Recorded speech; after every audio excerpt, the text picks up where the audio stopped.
మత్తయి సువార్త 6వ అధ్యాయము 25 నుండి 34 వరకు మార్చి చదువుతుంది.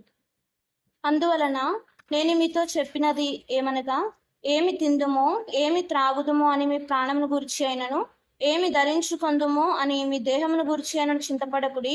ఆహారము కంటే ప్రాణమును, వస్త్రము కంటే దేహమును గొప్పవి కావా?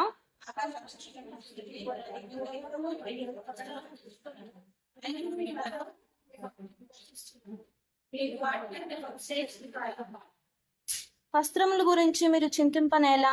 అడవి పువ్వులను ఎలా? మీలోనెవడు చింతించుట వలన తమ ఎత్తును మూరడి ఎక్కువ చేసుకొనగలడు?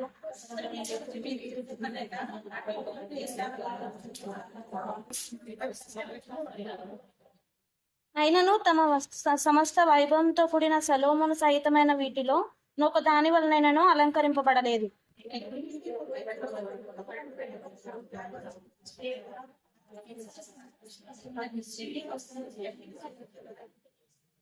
కాబట్టి ఏమి తిందుమో ఏమి త్రాగుదుమో ఏమి ధరించుకొందుమో అని చింతపడకుడి. అన్యజనులు వీటి విషయమై విచారింతురు. కాబట్టి మీరు ఆయన రాజ్యమును ఆయన నీతిని మొదట వెతుకుడి, అప్పుడు అవన్నీ మీకు అనుగ్రహింపబడును.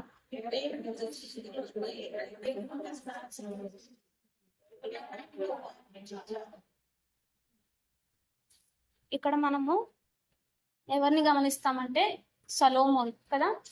సొలొమోను జ్ఞానము కంటే లేకుంటే సొలొమోను వైభవము కంటే ఒకరి వైభవం ఎక్కువ అని ఇక్కడ చెప్తా ఉన్నాడు. ఎవరి వైభవము అంటే ఇక్కడ మరి ఈ వచనాలు మనం గమనిస్తే ఇద్దరిని పోలుస్తున్నాడు దేవుడు. ఒకటి అడవి పువ్వులతో ఎవరిని పోలుస్తా ఉన్నాడు అంటే సొలొమోన్ని పోలుస్తా ఉన్నాడు కదా.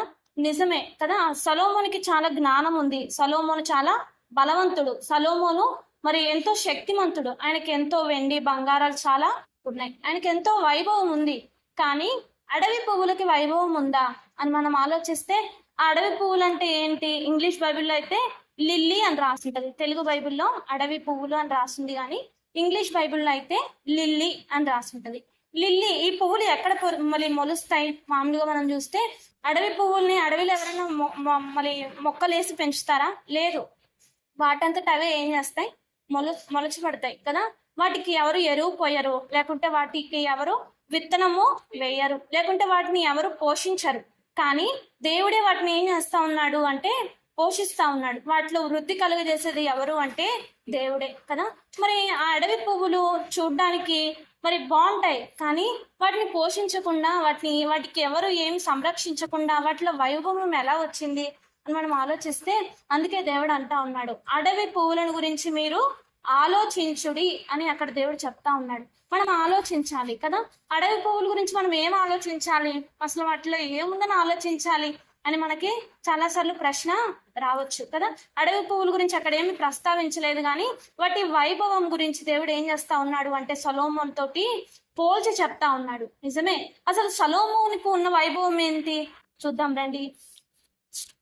సొలొమోను వైభవము 1వ దినవృత్తాంతములు 1వ అధ్యాయము 15వ వచనం. క్షమించండి, 2వ దినవృత్తాంతములు 1వ అధ్యాయము 15వ వచనం. 2వ దినవృత్తాంతములు 1వ అధ్యాయము 15వ వచనం.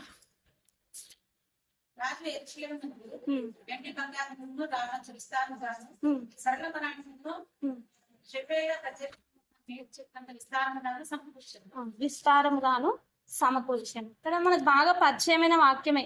మరి ఇక్కడ మరి సొలొమోనుకి మనం చూస్తే చాలా గుర్రాలు ఉన్నాయి, రథాలు ఉన్నాయి కదా. అంతేకాదు మరి 2వ దినవృత్తాంతముల గ్రంథంలోనే ఇంకొక చోట రాయబడుతుంది, 9వ అధ్యాయము 22వ వచనం. 9వ అధ్యాయము 22వ వచనం. రాజైన సొలొమోను భూరాజులందరికంటే ఐశ్వర్యవంతుడును జ్ఞానవంతుడును అధికుడాయను. జ్ఞానమందు అధికుడాయను. ఇప్పుడు మనం సొలొమోనులో మనం ఏం చూస్తా వచ్చామంటే ఆయన చాలా జ్ఞానవంతుడు, ఆయనకి ఐశ్వర్యము చాలా ఉంది, ఆయన చూడడానికి చాలా బలవంతుడు కదా. అన్ని విధాలుగా ఆయనలో ఏముంది అంటే వైభవము ఉంది. అంతేకాదు మరి ఆ దినాల్లో అక్కడున్న రాజులందరిలో కంటే కూడా ఆయనకి ఏముందంట? విస్తారమైన వెండి, ఐశ్వర్యం, బంగారం కదా. ఆయన మంచము బంగారంతోనే చేయబడతా వచ్చింది. ఆయనది ప్రతి వస్తువు మరి మనం అధ్యాయం అంతా చదివితే ఉంటది. ప్రతి వస్తువు దేంతో చేయబడతా వస్తుందంటే బంగారము, వెండితో చేయబడతా ఉంటది. అంతేకాదు ఆయనకి 40,000 గుర్రాలు ఉన్నాయి, ఆయనకి రథాలు ఉన్నాయి. అయితే ఒక రాజుకి అంత వైభవం ఉంటే మరి పుష్పానికి ఏ వైభవం లేదు కదా. అయితే దేవుడు ఏమంటా ఉన్నాడంటే సొలొమోను రాజుకి అన్నీ ఉన్నాయి, వెండి, బంగారం, ఐశ్వర్యం, మరి గుర్రాలు, రథాలు అన్నీ ఉన్నాయి. కానీ ఆయనకి ఏం లేదంటే, ఆయన ఏం చేయలేదంటే దేవుడికి ఇష్టంగా జీవించలా. దేవుని దృష్టిలో ఏం చేస్తూ వచ్చాడంటే పాపము చేస్తా వచ్చాడు. దేవుని దృష్టిలో మరి తన దేవుని దృష్టిలో నుంచి తొలగబడతా వచ్చినాడు. ఎందుకు అంటే తను ఏం చేస్తా వచ్చాడంటే పాపము చేస్తా వచ్చాడు. అందుకే మరి సొలొమోను తోటి దేని పోలుస్తా ఉన్నాడు అంటే దేవుడు అడవి పువ్వులను. సొలొమోనుకి వాస్తవానికి వైభవం ఉంది, కానీ అది దేనికి ఉపయోగపడని వైభవం కదా.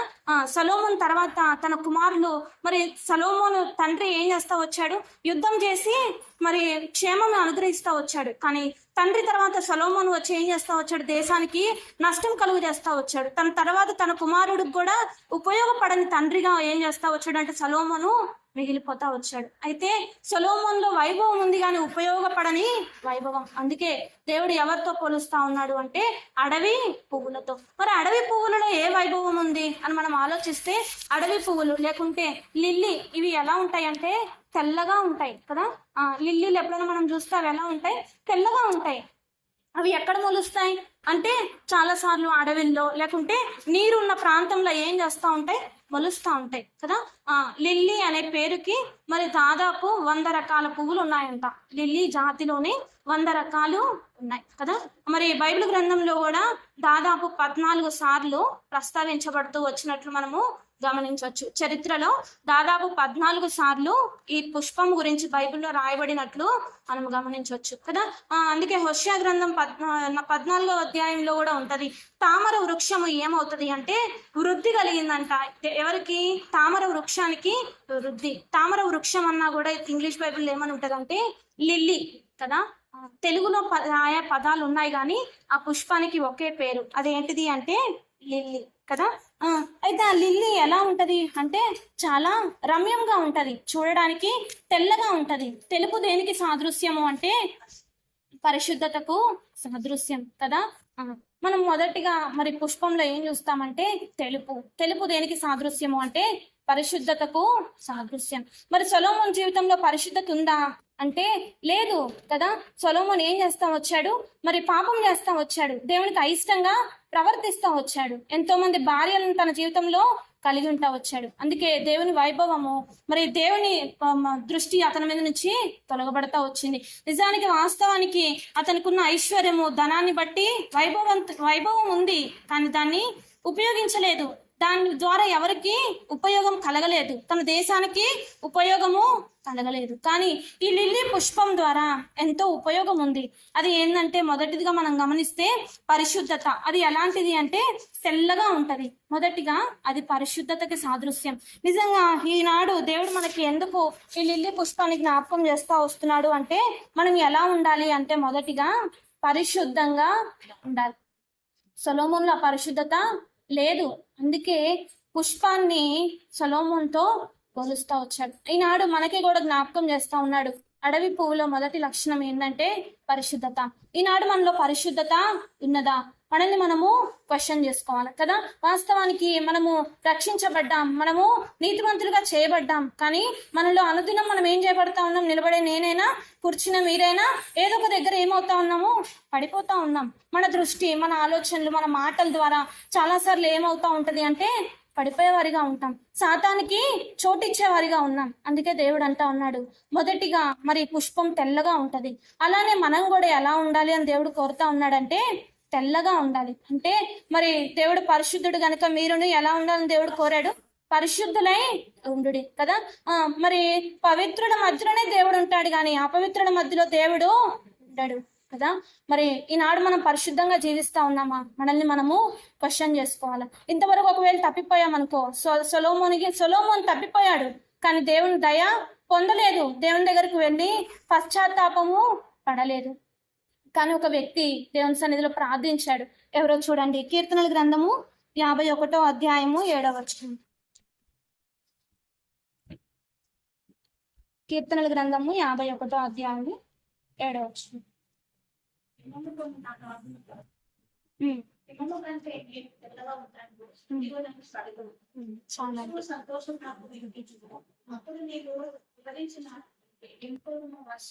చాలా అంటే ఇక్కడ నా పాపము హిమము కంటే తెల్లగా ఏం చేయమంటున్నాడు, అడగమంటాం. ఎవరు ఆ వ్యక్తి అక్కడ అంటే దావీదు కదా.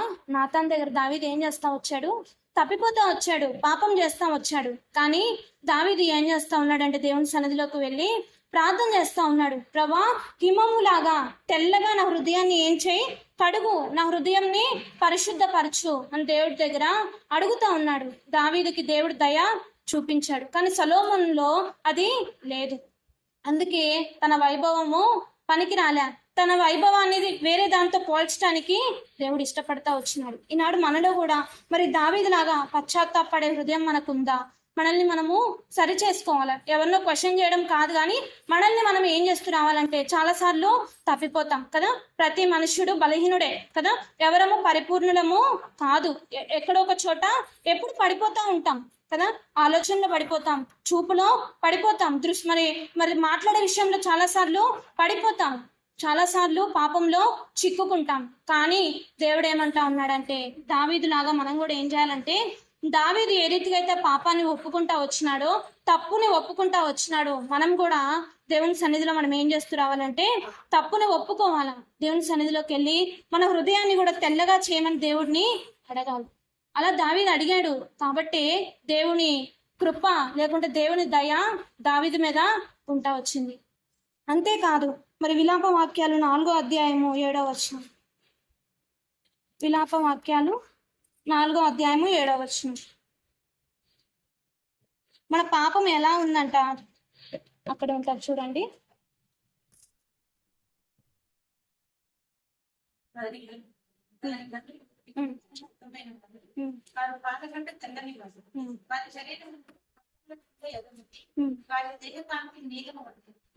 కింద ఉంటది, పాపము బొగ్గు కంటే నలుపు.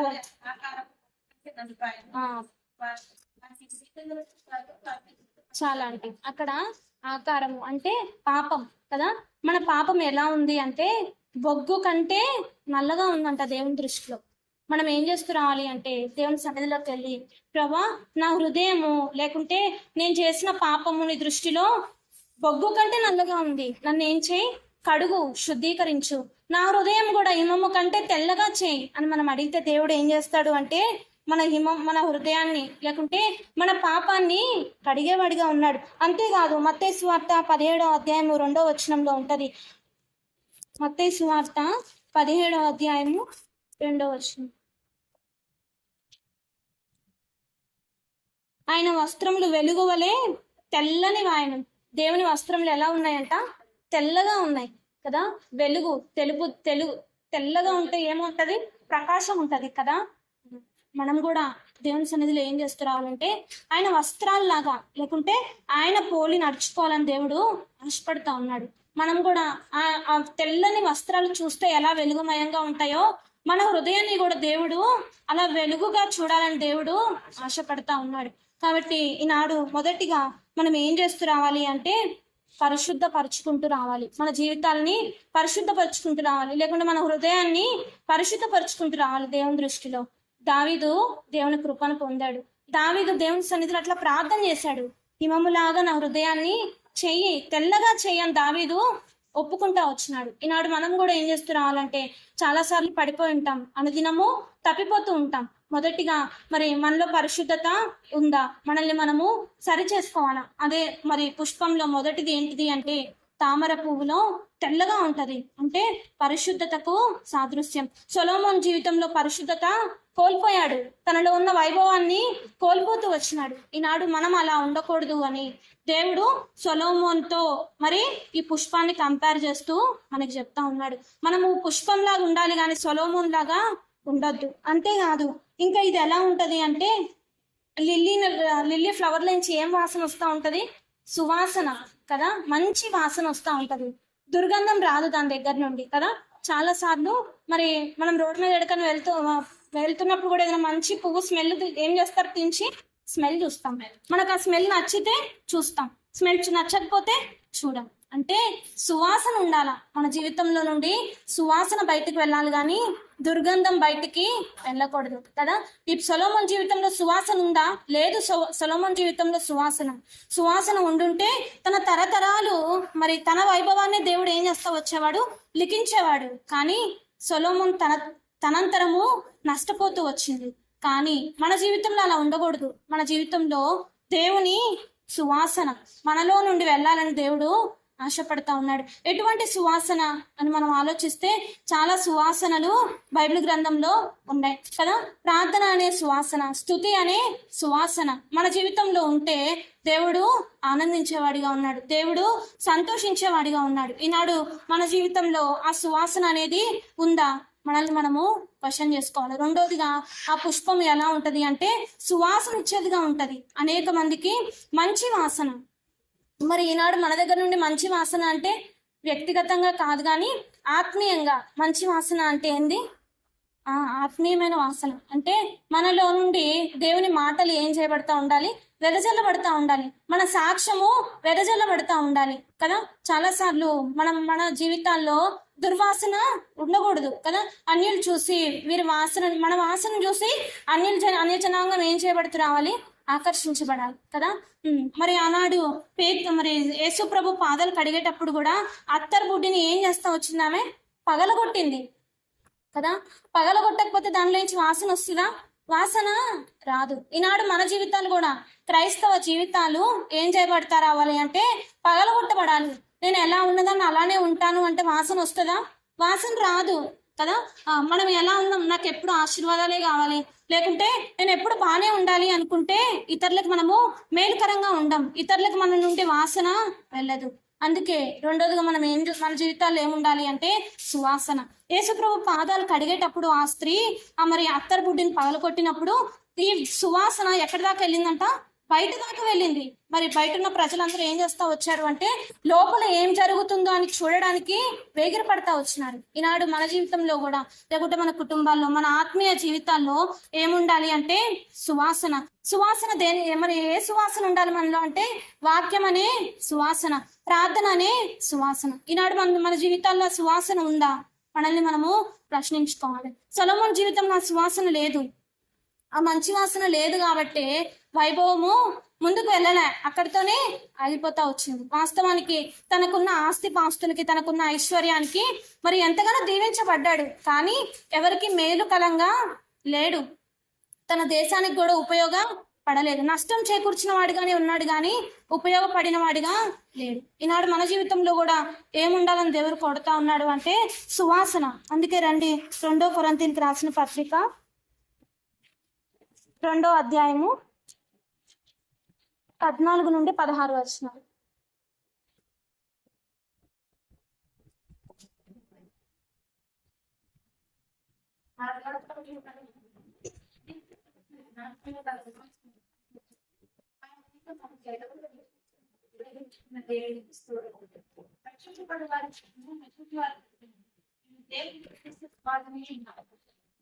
చాలా అక్కడ ఏంటిదంటే ఏం సువాసన అంట, దేవుని జ్ఞానమును సువాసన కదా.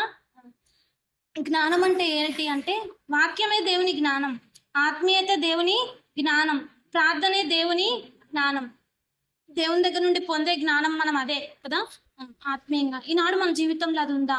మనలో నుండి ఈ వాక్యాన్ని వెదజల్లాలి, లేకుంటే మనలో నుండి ప్రార్థన అనే సువాసన ఇతరులకు వెళ్ళేదిగా ఉండాలి.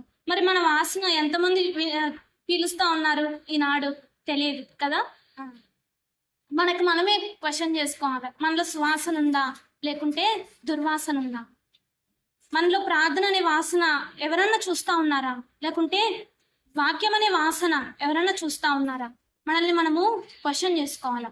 దేవుడు అదే కోరుతా ఉన్నాడు, దేవుని జ్ఞానం అనే సువాసన మనలో నుండి బయటికి వెళ్ళాలి, దేవుని బిడల మధ్యలోకి వెళ్ళాలని దేవుడు ఆశపడతా ఉన్నాడు. అంతేకాదు సామెతల గ్రంథం 27వ అధ్యాయము 9వ వచనం.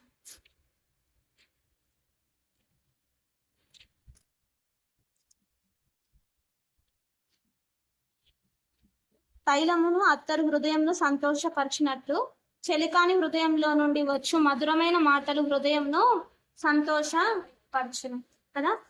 అత్తరు ఏం చేస్తుంది అని స్మెల్ వస్తుంది కదా. అత్తరు మంచి స్మెల్ వస్తుంది అంటే ఆ స్మెల్ చూసి మనం ఏం చేస్తాము, హృదయం ఏమవుతుంది, సంతోషిస్తుంది.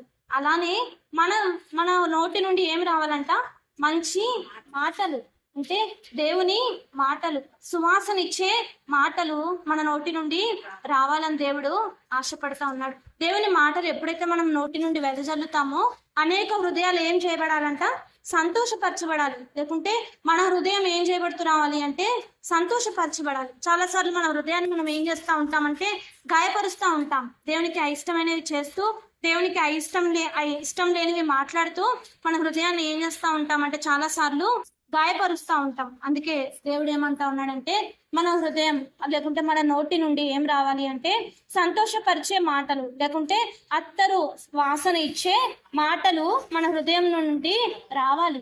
అదే సువాసన. ఈనాడు మన నోటి నుండి ఆ మాటలు వస్తా ఉన్నాయా? చాలాసార్లు ఇతరులని గాయపరిచే మాటలే మనం మాట్లాడతాం, కానీ ఇతరులను సంతోషపరిచే మాటలు మనము మాట్లాడం.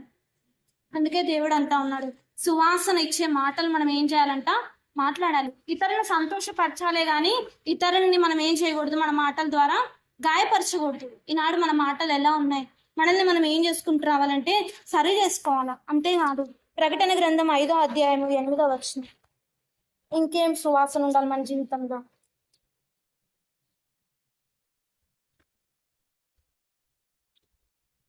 ప్రకటన గ్రంథము 5వ అధ్యాయము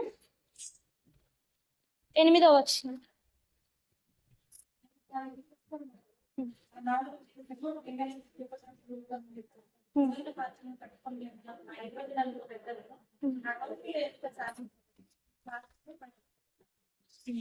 మూడవదిగా ఏంటిదంట, ప్రార్థన.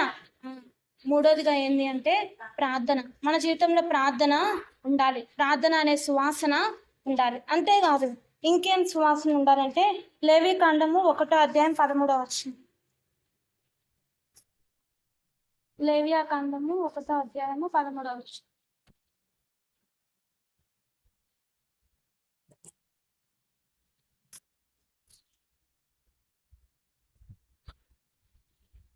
దాని అంతరములను కాళ్ళను నీళ్లతో కడగవలెను. అప్పుడు యాజకుడు దాన్ని అంతయు తెచ్చి బలిపీఠం మీద దాన్ని ధరింపవలెను. అది దహన బలి అనగా యెహోవాకు ఇంపైన సువాసన గల హోమము. అంటే ఇక్కడ మనం ఏం చేస్తూ రావాలి అంటే బలి కదా. అక్కడ ఏముంది, బలి. ఈనాడు బలి అంటే దేనికి, ఆనాడైతే గుర్రాలు లేకుండా వాళ్ళకున్న వాటిని ఏం చేస్తా వచ్చేవారు, బలి అర్పిస్తా వచ్చారు. ఈనాడు మనం వేటిని అర్పించాలి బలి అంటే, దేవుడు మరి ఏవో వస్తువులు మనం బలి కోరడం లేదు, కానీ మన హృదయం అనే బలిని దేవునికి ఏం చేయాలా, ఇవ్వాలి. ఇంకా మన జీవితంలో ఎన్నో చేయొచ్చు కదా. బలి అంటే త్యాగం కదా. మనం దేవుని కొరకు ఏం త్యాగం చేస్తా ఉన్నాం ఈనాడు? మన జీవితంలో ఏదైనా త్యాగం చేసామా అసలు దేవుని కొరకు? మనల్ని మనము క్వశ్చన్ చేసుకోవాలి. మనకున్నది ఏదైనా సరే దాన్ని ఏం చేస్తూ రావాలి, బలి రూపంలో దేవునికి అర్పించాలి. ఆనాడు వాళ్ళు బలులు అర్పిస్తూ వచ్చారు. ఈనాడు మనం ఏం త్యాగం చేస్తున్నాం దేవుని కొరకు? ఈనాడు మనం ఏం అర్పిస్తున్నాం దేవుని కొరకు? మన సమయాన్ని ఇవ్వడానికి మనం చాలాసార్లు ఏం చేస్తాం, ఇంత సమయమా అని మనము చాలాసార్లు సనిగేవారిగా ఉంటాం, చాలాసార్లు గొనిగేవారిగా ఉంటాం. ఆనాడైతే వాళ్ళు మరి వారికున్న వాటిని ఏం చేస్తా వచ్చేవారు, యాజకుడు దగ్గర తీసుకొచ్చి బలి అర్పిస్తా వచ్చారు. యాజకుడు బలి అర్పించేవాడు. ఈనాడు మనం ఏం అర్పిస్తున్నాం? మనం కొంచెం దశంభాగం ఇవ్వడానికే మనం చాలాసార్లు ఏం చేస్తాం, సనుగుతాం, గొనుగుతాం, ఇంత ఇయ్యాలా అంత ఇయ్యాలా. చాలాసార్లు అలా అనుకోక పోలేదు కదా, చాలాసార్లు అనుకుంటాం. లేకుంటే మనకి ఏదైనా కరువు నష్టం వచ్చినప్పుడు నేను దేవుడికి అది ఇచ్చాను కదా, నాకు ఎందుకు ఇలా అయ్యింది, చాలాసార్లు మనము సనిగేవారిగా ఉంటాం. కానీ నిజమైన త్యాగం మనలో ఉందా ఈనాడు? లేదు కదా. ఆనాడు దేవుని బిడ్డలైతే బలి అర్పిస్తా వచ్చారు. ఎలా అర్పించారంటే హృదయపూర్వకంగా మరి ఏం చేస్తా వచ్చారు, బలి అర్పిస్తా వచ్చారు. ఈనాడు దేవుడు బలి కోరడం లేదు, కానీ దేవుడు మన హృదయం అనే బలిని, లేకుంటే మన హృదయాన్ని సంపూర్ణంగా దేవుడికి ఏం చేయాలా, అర్పించాలా. అదే త్యాగం కదా. ఈనాడు మనం ఏ పెద్ద పెద్ద త్యాగాలు చేయని అవసరం లేదు, కానీ హృదయాన్ని మనం ఏం చేస్తున్నాం, దేవునికి అర్పించాలి. లేకుంటే మనకున్న తలాంతులు, వరాలు దేవుడికి ఏం చేస్తున్నావాలి, అప్పగించాలి. చాలాసార్లు మన వరాలు, తలాంతులను ఏం చేస్తామంటే గుర్చిపెడతాం కదా. ఆ తలాంతులుగా మరి 10 తలాంతులు ఇచ్చిన వ్యక్తి కూడా ఏం చేస్తా వచ్చారు, కొంతమంది ఏమో విస్తరించారు, ఒకడు మాత్రం ఏం చేస్తా వచ్చాడు, భూమిలో దాచిపెట్టాడు. ఈనాడు మనం కూడా చాలాసార్లు అలానే ఉన్నాం. మనకి ఇచ్చిన తలాంతులు వరాలను ఏం చేస్తా ఉన్నామంటే భూమిలో దాచిపెడతా ఉన్నాం. వాటిని దేవుని కొరకు త్యాగపూరితంగా వాడడానికి ఇష్టపడడం లేదు. అది మన శక్తి అయినా, మన బలమైనా, లేకపోతే మన తలాంతులైనా, మన వరాలైనా దేవునికి నిజంగా త్యాగం చేస్తున్నామా మనం కదా? మనల్ని మనము క్వశ్చన్ చేసుకోవాలి. దేవుడు ఏం మరి మూడోదిగా ఎలాంటి వాసన మన దగ్గర నుంచి రావాలని కోరుతా ఉన్నాడు అంటే త్యాగం అనే వాసన, లేకుంటే బలి అనే సువాసన. ఈ సువాసన మనలో ఉందా? అసలు మనం ఏం త్యాగం చేసినాం ఇంతవరకు? మనము సరి చేసుకోవాలి. సరి చేసుకొని ఇంతవరకు ఒకవేళ తప్పిపోతూ వచ్చినామేమో దేవుని సన్నిధిలో మనం ఏం చేస్తూ రావాలి అంటే ఒప్పుకోవాలా. మనం ఏదైతే ఒప్పందం చేసినామో, నేను ఇలా వాడబడతాను ప్రభా, లేకుంటే నేను ఈ పని చేస్తాను, లేకుంటే నేను ఆ పని చేస్తాను. మనం చాలాసార్లు నూతన సంవత్సరం రాగానే చాలా సార్లు ప్రామిస్ చేసుకుంటాం కదా, వాగ్దానం తీసుకునేటప్పుడు ప్రభా నువ్వు ఇది చేస్తే నేను ఇది చేస్తా, నువ్వు ఇది చేస్తే నేను అది చేస్తా కదా. చాలా సార్లు ప్రామిస్ చేస్తాం, కానీ ప్రామిసెస్ నిలబెట్టుకుంటామా? నిలబెట్టుకోము. అది మనకి ఇష్టమైతే చేస్తాం, కష్టమైతే చెయ్యాలి. అందుకే దేవుడు ఏమంటా ఉన్నాడు అంటే త్యాగం అనే సువాసన మనలో ఉందా ఈనాడు? మనల్ని మనము క్వశ్చన్ చేసుకోవాలి కదా. కీర్తన గ్రంథం 45వ అధ్యాయం 8వ వచనం.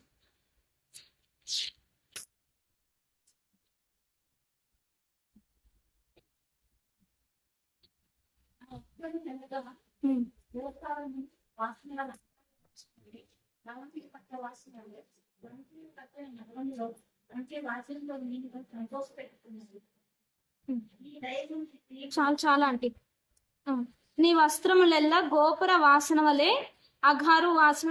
అక్కడ మనం ఏం చూడొచ్చు అంటే అవి ఏంటిదంట మరి పాటలు, లేకుంటే స్తుతి అనే వాసన మనలో నుండి ఏం కావాలి? వెదజల్లబడాలి కదా. మనం స్తుతిస్తున్నామా? చాలా సార్లు మనము స్తుతించాం కదా. మన పరిస్థితిని బట్టి చాలా సార్లు మనం ఏం చేయము? స్తుతించాం. అందుకే దేవుడు అంటా ఉన్నాడు స్తుతి అనే వాసన మనలో నుండి ఏం చేయాలంట? బయటికి రావాలి కదా. స్తుతుల మూలంగా దేవుడు ఏం చేస్తాడంటే ఒక దుర్గాన్ని స్థాపిస్తాడు కదా. ఈనాడు మనం స్తుతిస్తున్నాం అన్ని సమయాల్లో.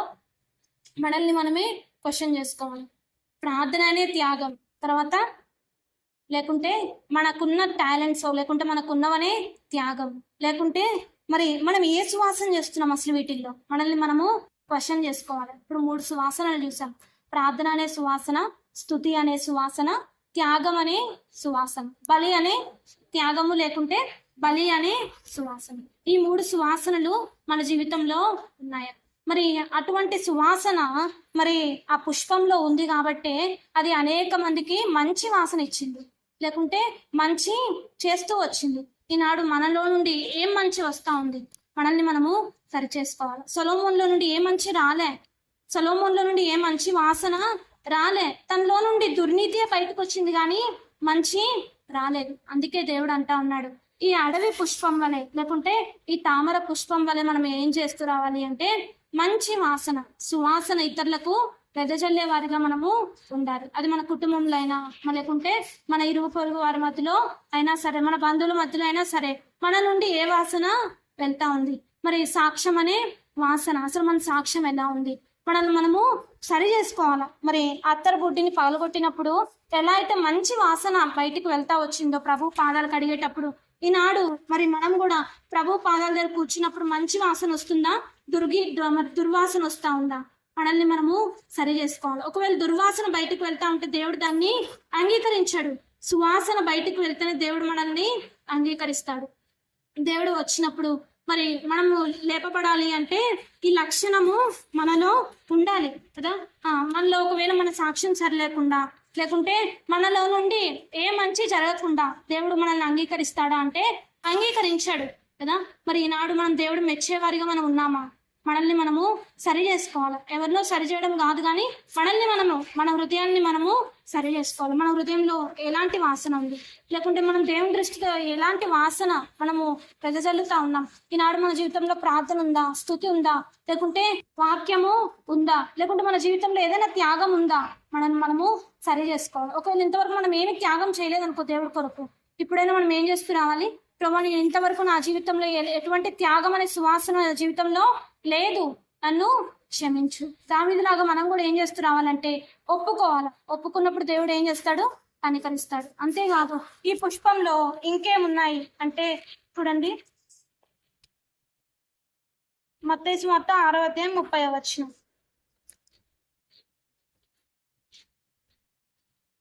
నేడుండి రేపు పొయ్యిలో వేయబడే అడవి గడ్డి దేవుడు ఎలాగో అలంకరించినడలా అల్ప విశ్వాసులారా మరి మీరు నిశ్చయంగా వస్త్రములు ధరింప చేయదురు కదా. ఇక్కడ బ్యూటీ లేకుంటే అలంకరణ కదా. ఒక పువ్వునే లేకుంటే పువ్వు ఈరోజు వచ్చింది, రేపు ఏమైపోతుంది? అది వాడిపోతుంది. ఒక వాడిపోయే పువ్వుకే దేవుడు అంత అలంకరణ లేకుంటే అంత అందమిస్తే ఈరోజు మరి మనల్ని చేయడం అలంకరణ, మనల్ని అలంకరించడా దేవుడు? అలంకరిస్తాడు. కానీ మనలో ఏముంటదంటే అల్ప విశ్వాసం కదా. మనలో విశ్వాసము ఉండదు. మనలో మరి చాలా సార్లు మనం విశ్వసించే విషయంలో చాలా సార్లు తప్పిపోతాం. అందుకే దేవుడు అంటా ఉన్నాడు, మరి ఒక పుష్పమే, ఒక పువ్వే ఈరోజు వచ్చి రేపు వాడిపోయే పువ్వునే దేవుడు అలంకరిస్తే ఈనాడు మన జీవితాలను దేవుడు అలంకరించలేడా? ఖచ్చితంగా అలంకరిస్తాడు. అయితే మనం ఏం చేస్తూ రావాలి అంటే ఆ పుష్పం ఎలా అయితే దేవునికి సరెండర్ అయ్యింది కదా, మనం కూడా మరి సరెండర్ అవ్వాలా. వాస్తవానికి సొలొమోను జీవితాన్ని కూడా దేవుడు అలంకరించాడు కదా. ఎంతో వైభవం ఇచ్చాడు, ఎంతో ధనం ఇచ్చాడు, ఎంతో వెండి ఇచ్చాడు, బంగారం ఇచ్చాడు. కానీ దాన్ని ఉపయోగించిన సొలొమోను దుర్వినియోగం చేస్తూ వచ్చినాడు. ఈనాడు మరి మన జీవితాలను కూడా దేవుడు ఎంతో అలంకరించి ఉండొచ్చు ఇప్పటికి. కానీ ఆ అలంకరణ మనం ఎలా వాడుతూ ఉన్నాం? మరి సొలొమోను లాగా మరి వేస్ట్ చేస్తూ ఉన్నామా, లేకుంటే ఉపయోగపరుస్తున్నామా?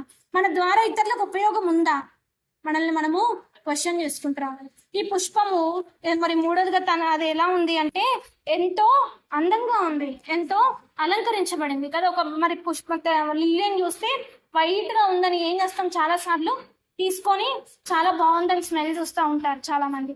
మరి అది చూడడానికి అంత రమ్యంగా ఉంది కదా. మరి అది ఒక వేస్ట్ పువ్వు, దాన్ని ఎవరు లెక్క చేయరు. అది మరి వాటర్లో మొలుస్తుంది, లేకుంటే మట్టిలో మరి కింద బురదలో అది ఏం చేస్తుంది, మొలుస్తుంది. కింద అంతా బురదే ఉంటది. అడవి అంటే మొత్తము ఎలా ఉంటది, అది ముళ్ళకంప, లేకుంటే అది విచ్చలవిడిగా ఉంటది. అలాంటి ఒక చిన్న పువ్వునే దేవుడు అంత అలంకరిస్తే ఈనాడు నా జీవితాన్ని దేవుడు అలంకరించడా? అలంకరిస్తాడు. కానీ మనం ఏం చేస్తూ ఉంటామంటే అల్ప విశ్వాసము కొంచెం. అందుకే దేవుడు అంటా ఉన్నాడు, ఒక చిన్న పుష్పాన్ని అలంకరిస్తే నీ వస్త్రాల గురించి, లేకుంటే నీ ఆరోగ్యాన్ని గురించి, లేకుంటే నీ బట్టల గురించి, లేకుంటే నీ ఆహారం గురించి దేవుడికి చింత లేదా? ఈనాడు మనం ఆయా విషయాల్లో చాలాసార్లు ఏం చేస్తూ ఉంటామంటే చింతపడుతూ ఉంటాం.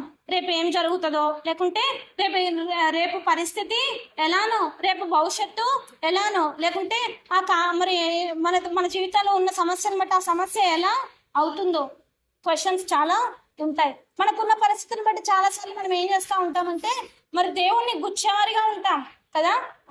అందుకే దేవుడు అంటా ఉన్నాడు, ఒక చిన్న పుష్పాన్ని దేవుడు అలంకరిస్తే ఈనాడు నా జీవితాన్ని దేవుడు అలంకరించడా? ఖచ్చితంగా అలంకరిస్తాడు.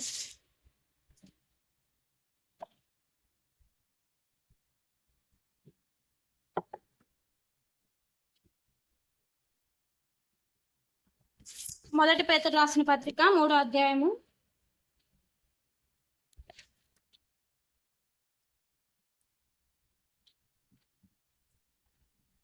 3-4 వచనాలు చదువుతుంది.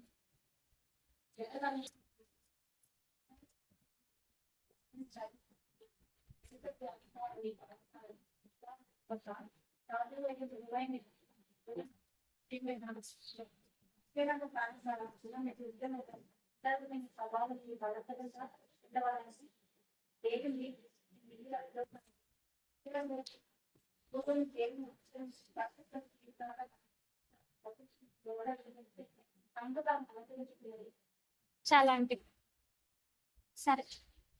ఎటువంటి అలంకారం అంట? పైన అలంకరణ కాదు. దేవుడు ఎలాంటి అలంకరణ కోరుతా ఉన్నాడు అంటే సాధువైనట్టు, మృదువైనట్టు అలంకరణ, అక్షయమైన అలంకరణ. మరి చాలా సార్లు మరి మనలో ఆ అలంకరణ ఉందా? సాధువుగా ఉన్నామా? మృదువుగా మనం ఉన్నామా? దేవుడు కోరే అలంకరణ మన జీవితంలో ఉందా? మనల్ని మనము క్వశ్చన్ చేసుకోవాలి. మన హృదయం ఎలా ఉంది? దేవుడు అంతరంగాన్ని చూస్తాడంట. హృదయంలో ఉన్న అలంకరణ దేవుడు చూస్తాడు. ఈనాడు మన హృదయం దేంతో అలంకరించబడతా వచ్చింది? మనల్ని మనము క్వశ్చన్ చేసుకుంటూ రావాలి. సాధువుగా ఉన్నామా మనము? మృదువుగా మనము ఉన్నామా? చాలాసార్లు పై రూపానికి అలంకరించుకుంటా ఉంటాం, కానీ హృదయ అలంకరణ గురించి మర్చిపోతాం, పక్కన పెట్టేస్తాం. అందుకే దేవుడు అంటా ఉన్నాడు హృదయ అలంకరణ. మరి మనుషులైతే పై ఉన్న అలంకారం చూస్తారు, కానీ దేవుడైతే హృదయ అంతరంగ అలంకారాన్ని చూస్తాడు. ఈనాడు మరి దేవుడు కోరే అలంకరణ మన జీవితంలో ఉందా? మరి ఆ పుష్పంలో దేవుడు ఏం చేస్తా, ఆ పుష్పంలో దేవుడు ఏం ఉంచుతా వచ్చాడు అంటే అలంకరణ, అంటే ఒక చక్కగా అందంగా ఉంచుతా వచ్చాడు. ఈనాడు మన ఆత్మీయ జీవితము ఎలా అలంకరించబడతా ఉంది, ఎలా ఉంది? అందుకే భక్తుడు అంటాడు కదా, పెదవులకి ఏముండాలి అంటే సత్యం అనే గట్టి ఉండాలి, కన్నులకు ఏముండాలి, దయ ఉండాలి. మన కన్నులు ఎలా ఉండాలంట, దయతో ఉండాలి. అంతేకాదు చేతులు ఎలా ఉండాలి అంటే మన చేతులు దానం చేసే చేతులుగా ఉండాలి, అంటే సహాయం చేసే చేతులుగా ఉండాలి. అంతేనా? కాదు. మన హృదయం ఎలా ఉండాలి అంటే ఇతరులను ప్రేమించే హృదయంగా ఉండాలి, కానీ గాయపరిచే హృదయంగా మనము ఉండకూడదు. అంతేకాదు ఇంకెలా ఉండాలి అంటే మన ముఖంలో సంతోషం ఉండాలంట. ఇవన్నీ ఉంటేనే మనం ఏం చేయబడినట్టు, అలంకరించబడినట్టు కదా. మనం ఎప్పుడైతే ఈ గుణలక్షణాలు మన జీవితంలో కలిగి ఉంటామో అన్యులైన వారిని మనం ఏం చేయొచ్చు, ఆకర్షించవచ్చు. చాలా సార్లు మనము వాక్యం చెప్పి వాళ్ళని ఏదో ఆకర్షించాలనుకుంటాం, కానీ వాళ్ళని అలా మనం ఆకర్షించలేం. వారు అలా దేవుడి వైపు తిరగరు. దేవుని వాక్యం చెప్తే వాళ్ళు ఏమంటారు, పో అమ్మ పో, మాకు చెప్పావు కానీ అంటారు కదా.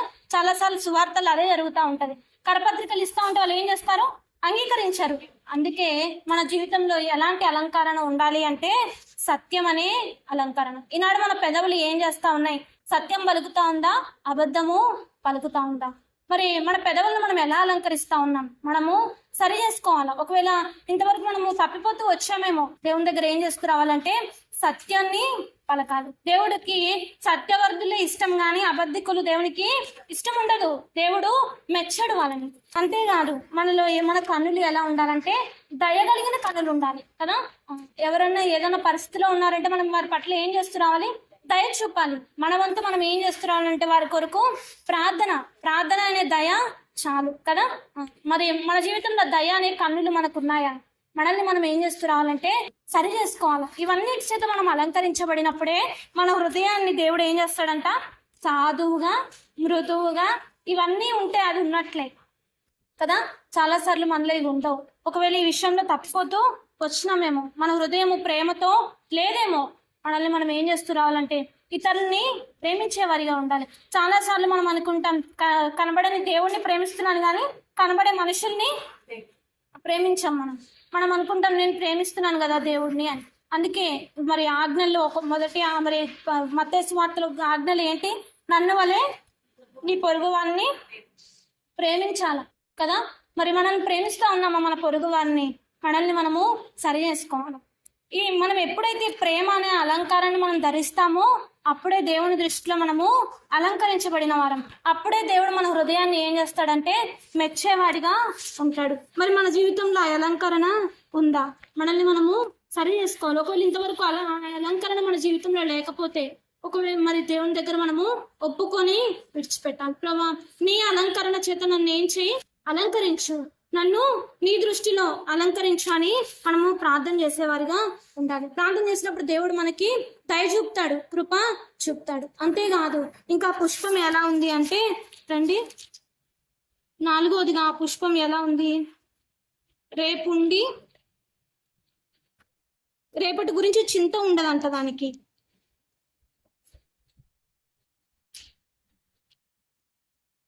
నేడుండి రేపు పొయ్యిలో వేయబడే అడవి గడ్డిని దేవుడు ఇలా అలంకరించిన ఎడల అల్ప విశ్వాసులారా మీకు మరి నిశ్చయంగా వస్త్రమును ధరింపచేయును కదా. కాబట్టి ఏమి తిందుమో, ఏమి త్రాగుదుమో, ఏమి ధరించుకుందుమో అని చింతపడకుడి. అన్యజనులు వీటన్నిటి విషయమై చింతించుదురు. నిజానికి ఈ పువ్వుకి చింతుందా? లేదు, మనమే చింతిస్తున్నాం కదా. నేను రేపు వాడిపోతానే, రేపు ఎలా నేను వాడిపోతాను చింతిస్తుంది. ఆ పువ్వు అంటే చింతించాలి, దానిది ఒకటే గురి.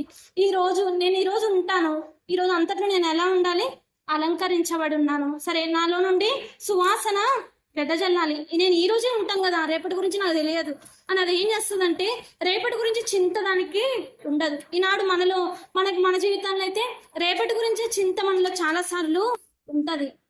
ఎవరిలైనా రేపటి గురించే చాలా సార్లు చింత ఉంటది. అందుకే దేవుడి పుష్పాన్ని జ్ఞాపకం చేస్తా ఉన్నాడు.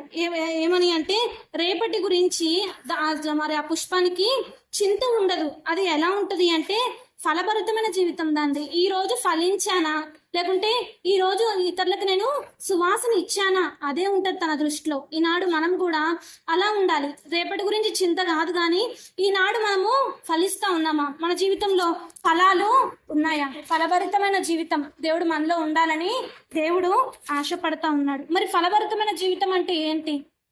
వేటిలో ఫలించాలి మనం? వేటిలో ఫలించాలి మనం?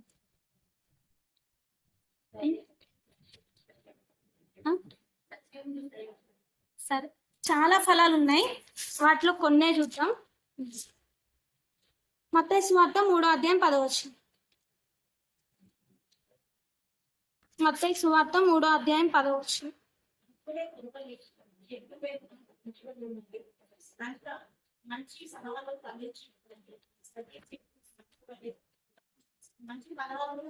ఫలించు చెట్టు నరకబడి అగ్నిలో పారవే. చాలా చాలా అంటే ఎలాంటి ఫలం అంట? మంచి ఫలం. మరి అధ్యాయం మొత్తంలో దేని గురించి ప్రస్తావించబడతా వచ్చింది అంటే ద్రాక్ష చెట్టు కదా. ద్రాక్ష వల్లి ఒకవేళ ఫలాలు ఫలిస్తే ఉంచుతారు, ఫలించకపోతే తీసివేస్తారు కదా. అంతేగాని కారు ద్రాక్షలు వస్తే తింటారా? తినరు కదా. అలానే మన జీవితంలో కూడా ఎలాంటి ఫలాలు ఫలించాలని దేవుడు ఆశపడతా ఉన్నాడు అంటే మంచి అనే ఫలం. ఈనాడు మంచి ఫలాలు మన జీవితంలో ఉన్నాయా? అంతేకాదు 2 కొరింథీ 9వ అధ్యాయము 10వ వచనం.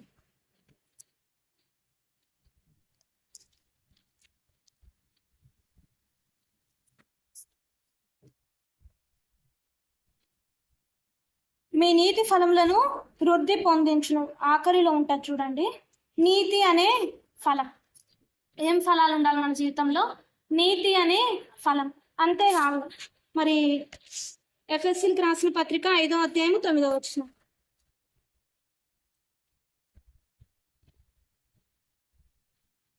ఎఫెసీయులకు రాసిన పత్రిక 5వ అధ్యాయం 9వ వచనం.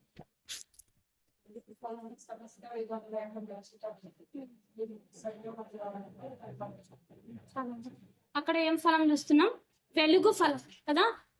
నీతి అనే ఫలం, వెలుగు ఫలం, మంచి ఫలం. ఇంకా ఉన్నాయి ఫలాలు. రండి, కొలస్సీలకు రాసిన పత్రిక 1వ అధ్యాయము 10వ వచనం.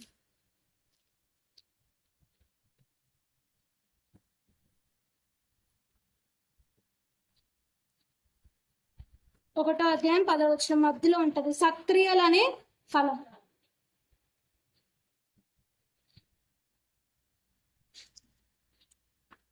కొలస్సీలకు రాసిన పత్రిక 1వ అధ్యాయం 10వ వచనం.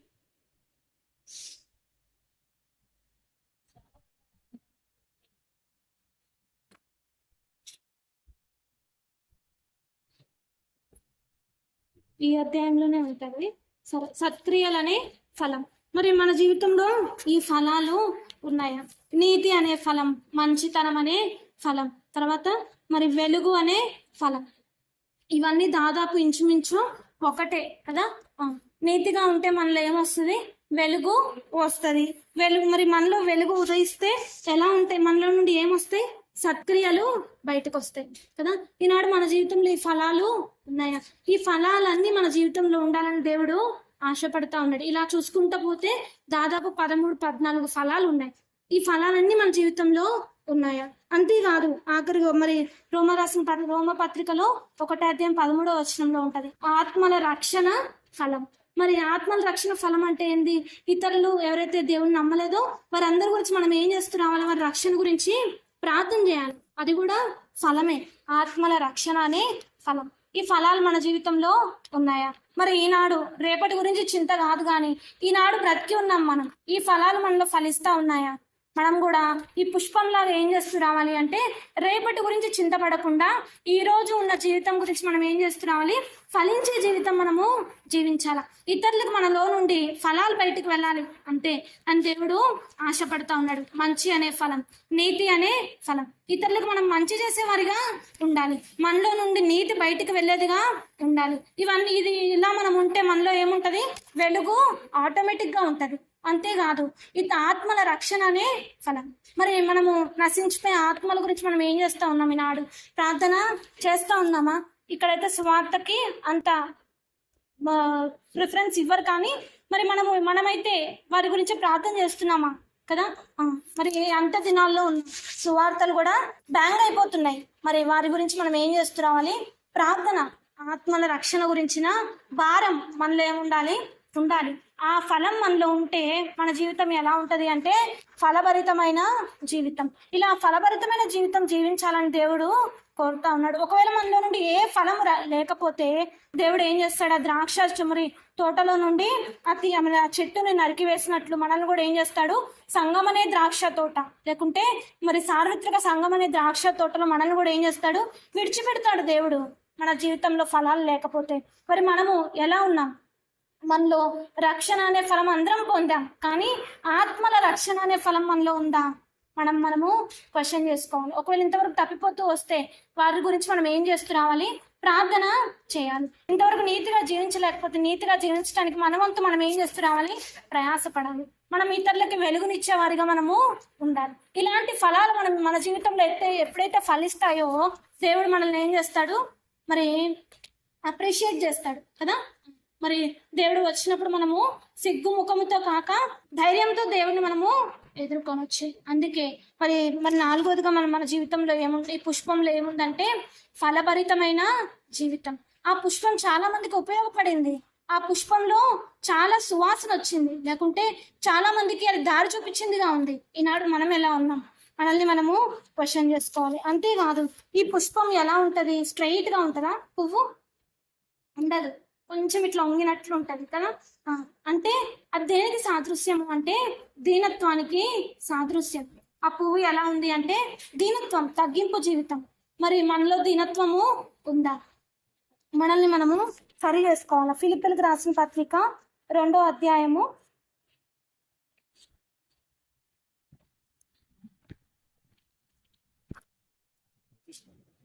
6 నుండి 8 వచనం.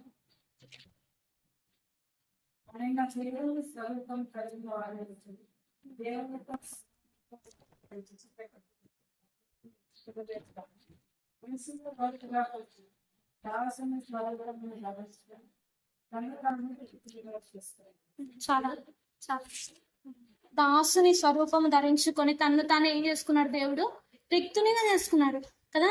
అది ఎవరి కొరకు అంటే నీనా కొరకు కదా. దేవుడు తాను తన సింహాసాన్ని వదిలిపెట్టి నీ కొరకు నా కొరకు మన పాపముల నుండి విడిపించడానికి ఆయన ఏం చేస్తా వచ్చాడంటే దీనుడు అవుతా వచ్చాడు, తగ్గించుకుంటూ వచ్చాడు. ఈనాడు మనలో తగ్గింపు ఉందా? దేవుడు ఆనాడు తగ్గించుకున్నాడు కాబట్టి ఈనాడు మనకేమొచ్చింది? రక్షణ వచ్చింది. ఒకవేళ దేవుడు ఆ రోజు తగ్గించుకోకుండా దేవుడు నేను పోను కింద పరలోకం నుండి కిందకి వెళ్ళను అంటే ఈనాడు మనకి ఉండేది ఆ పాపం నుండి విముక్తి ఉండేది కాదు. అంటే దేవునిలో ఏముంది అంటే తగ్గింపు ఉంది. అంతేకాదు మనకు బాగా పరిచయం మోషే మిక్కిలి సాత్వికుడు కదా. దేవుని దగ్గర నుండి ఏం చేస్తా వచ్చాడు? బిరుదు పొందుతూ వచ్చాడు, మిక్కిలి సాత్వికుడు. ఇంకా మనకు చాలా మంది తెలుసు. ఎస్తేరు కూడా మరి హేగే అలంకరించిన అలంకారం కాక దేన్ని ఏం చేయదామే కోరలేదు. అంటే ఏం చేస్తా వచ్చింది? అక్కడ తాను తగ్గించుకుంది కాబట్టి రాణి స్థానంలో దేవుడు ఏం చేస్తా వచ్చాడు? నిలవబెడతా వచ్చినాడు. ఈనాడు మన జీవితంలో తగ్గింపు ఉందా?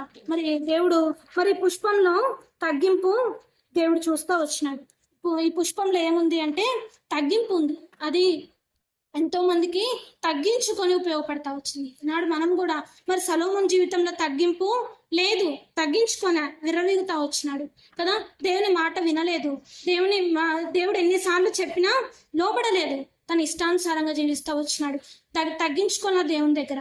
ఒకవేళ తాను కూడా మరి దావీదులాగా నేను చేసింది తప్పు అని సొలొమోను వెళ్ళి దేవుడి దగ్గర తగ్గించుకొని ప్రార్థన చేస్తుంటే ఈ పరిస్థితి వచ్చేది కాదు.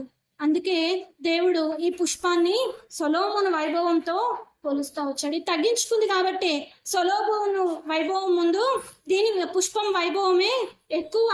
పుష్పం వైభవమే దేవుని దృష్టిలో ఘనముగా ఎంచుతూ వచ్చాడు. ఈనాడు మన వైభవం ఎలా ఉంది దేవుని దృష్టిలో?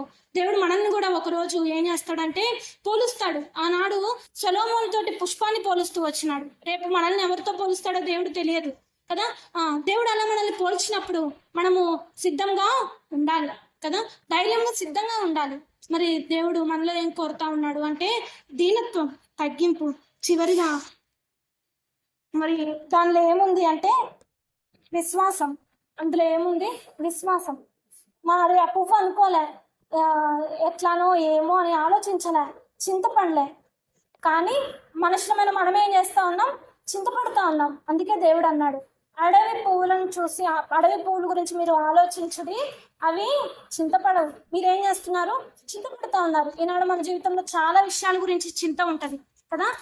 అందుకే దేవుడు అంటా ఉన్నాడు, చింత పడద్దు. చింత పడవద్దు అంటే మనలో ఏముండాలి? విశ్వాసము, నిరీక్షణ ఉండాలి. ఈనాడు మనలో విశ్వాసము ఉందా? మరి ఆ పుష్పంలో అయితే ఏముంది అంటే విశ్వాసము ఉంది. 6వ అధ్యాయం, అదే మత్తయి 6వ అధ్యాయం 28, 29 వచనాల్లో మనం అక్కడ గమనించవచ్చు. అది చింతించడం లేదు, కానీ మనుషులమైన మనం ఏం చేస్తా ఉన్నాం? చింతిస్తా ఉన్నాం. మరి అందుకే మరి లూకా సువార్త 12వ అధ్యాయము 28వ వచనం.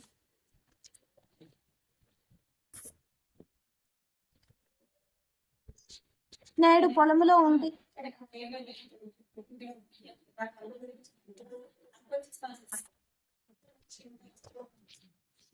చాలా నేడు ఉండి రేపు పొయ్యిలో వేయబడే పుష్పమే అలంకరించబడితే అల్ప విశ్వాసులారా మిమ్మల్ని దేవుడు అలంకరించడా అని దేవుడు మనల్ని ఏం చేస్తా ఉన్నాడు? క్వశ్చన్ చేస్తా ఉన్నాడు. అంటే మనలో ఏమి లేదు, విశ్వాసము లేదు. అందుకే దేవుడు ఏమంటా ఉన్నాడంటే విశ్వసించాలి కదా. అన్న మరి మరి మనకు బాగా పరిచయమే కదా, గుడ్డివాడు లేకుంటే కృంటివాడు వీరు ఏం చేస్తా వచ్చారు? విశ్వసించారు. దేవుడు మరి నన్ను ముడితే ఏమవుతుంది? నాకు చూపు వస్తుంది, లేకుంటే నేను నడవగలను అని వారు విశ్వసించారు. కాబట్టి దేవుడు ఆనాడు అద్భుతము చేస్తా వచ్చాడు. అంతేకాదు మత్తయి 8వ అధ్యాయం 26వ వచనంలో కూడా మరి వారు సముద్రంలో ప్రయాణం చేస్తూ ఉన్నప్పుడు గాలులు వచ్చినాయి, పెను తుఫానులు వచ్చినాయి. కానీ వారు ఏం చేస్తా వచ్చారు? అక్కడ అల్ప విశ్వాసం చూపించారు కదా. అందుకే దేవుడు అన్నారు, అల్ప విశ్వాసులారా అని దేవుడు అంటా వచ్చాడు. ఎప్పుడైతే దేవుడు వెళ్ళి ఆ గాలిని తుఫాన్ని ఆపుతా వచ్చాడో వారు ఏం చేయబడతా వచ్చారు? ఆశ్చర్యపడతా వచ్చారు. మనం అధ్యాయం అంతా చదివితే మనము చూడొచ్చు. అంటే మనం విశ్వసిస్తే ఎలాంటి కార్యాలైన దేవుడు చేయగలడు, శక్తిమంతుడు. పుష్పం విశ్వసించింది, పుష్పం చింతించాల. ఈనాడు మన జీవితంలో ఏముంది అంటే చింత ఉంది, విశ్వాసము లేదు. అందుకే దేవుడు అంటా ఉన్నాడు, అల్ప విశ్వాసులారా. ఈనాడు మన జీవితంలో అల్ప విశ్వాసం చాలా ఉంది. కాబట్టి మరి మనలో ఆరోగ్యంగా మనలో ఏముండాలి అంటే విశ్వాసము, నిరీక్షణ. ఇవి రెండు ఉంటే మనము ఏం చేయొచ్చు? మరి మనలో ఇవి రెండు ఉండాలని దేవుడు ఆశపడతా ఉన్నాడు. అంతేకాదు చివరిగా ఈ పుష్పము దేనికి ఉపయోగపడదని మనం అనుకుంటాం, కానీ ఈ పుష్పాన్ని మెడిసిన్కి వాడతారంట. హిస్టరీలో మనం చూస్తే చాలా రకాల అనారోగ్యాలకి దీన్ని ఆరోగ్యం ఇవ్వడానికి ఏం చేస్తారంటే ఈ పువ్వుని మరి మెడిసిన్గా వాడతారు. అంటే ఇతరులకు అది ఏం చేస్తూ ఉంది? అక్కడ మేలు చేస్తూ ఉంది, ఔషధం ఇస్తూ ఉంది. కానీ సొలొమోను మేలు చేశాడా? చేయలే. ఔషధం ఇచ్చాడా? ఎవరికైనా ఇవ్వలే, నష్టం చేశాడు. కాబట్టి మరి 7వదిగా అది ఎలా ఉంది అంటే ఔషధం, మేలు చేసేదిగా ఉంది, ఇతరులకు మందులిచ్చేదిగా ఉంది కదా. దేవుడు కూడా మనల్ని ఏం చేస్తా వచ్చాడు? మత్తయి 8వ అధ్యాయం 17వ వచనంలో మనం చూస్తాం, తీయొద్దులే కానీ దేవుడు ఏం చేస్తా వచ్చాడు అంటే మన పాపం అనే రోగానికి దేవుడు ఏం చేస్తా వచ్చాడు? పరలోకం నుండి ఈ లోకానికి వచ్చాడు. దేవుడు ఒక ఔషధంగా మన కొరకు ఈ లోకానికి వచ్చాడు. దేవుడు మన పాప రోగాన్ని తీసివేయడానికి ఆయన రక్తాన్ని ఏం చేస్తా వచ్చాడు?